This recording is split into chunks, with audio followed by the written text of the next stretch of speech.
Days passed by. We hooked up couple of times and everything was awesome.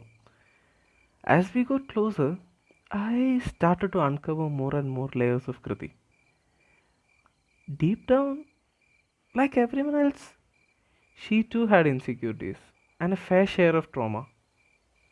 But she always found a way to overcome every single time. No matter what life threw at her, she managed to find a way around. And I really admire her for that. With every moment we spent together, I fell more and more in love with her. We were sitting by Nehru Mandap. I was resting my head on her shoulders and she held me tight by my other shoulder. Both of us not particularly doing anything, just enjoying the moment. Can I ask you something? Kriti asked. Sure, I said. What's the story behind the motorcycle thing? I laughed and said, oh, you have not let that go. I thought you must have forgotten it. She gave me a mischievous smile. I continued. There is nothing much to it really. It's just one of my weird dreams. I like to ride pillion, and once the wind starts to get colder, I need to hug my partner. That's all. There's nothing weird about it, man. I'm sure it'll be a brilliant experience, she said. We watched yet another sunset together, holding hands. My hands started to sweat a little bit. I tried to loosen our grip to wipe my hands, but she held on me tighter. I looked at her. She looked into my eyes.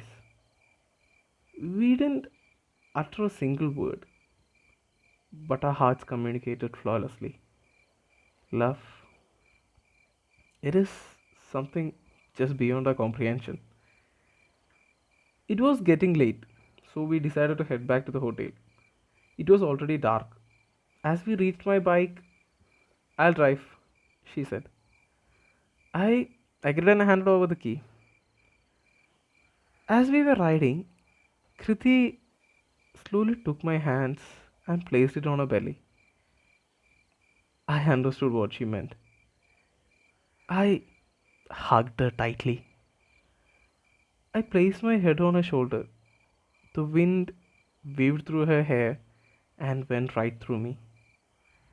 Her warmth kept me cozy on that freezing night. I could feel her in me. I really hoped for this road to never come to an end.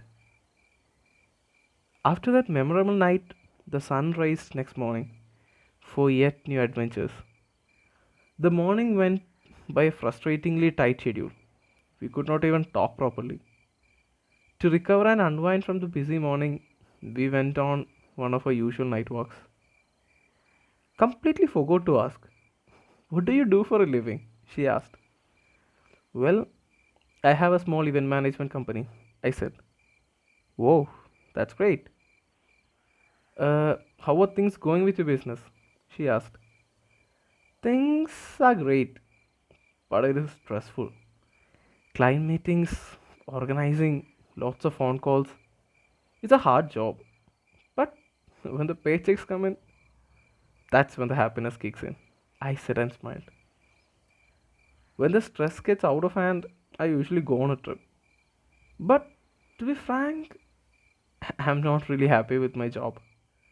I want to be a director someday. I'm kind of working on that, I added. Hey, no worries, man. Don't you remember the old Kritika, your classmate? If she can achieve her dream, anybody can. Just work hard, man. I'm really looking forward to see your name on screen one day, she said with a smile that made me want to pinch her cheeks. Of course, I will be a director. Who else is gonna be the next Christopher Nolan? For the sake of the entire film industry, I'll just have to do it. I joked. Kriti burst into laughter at my antics. When she smiles, her eyes get smaller. I mean, a lot smaller. And in that matter of seconds, she would look so much cuter.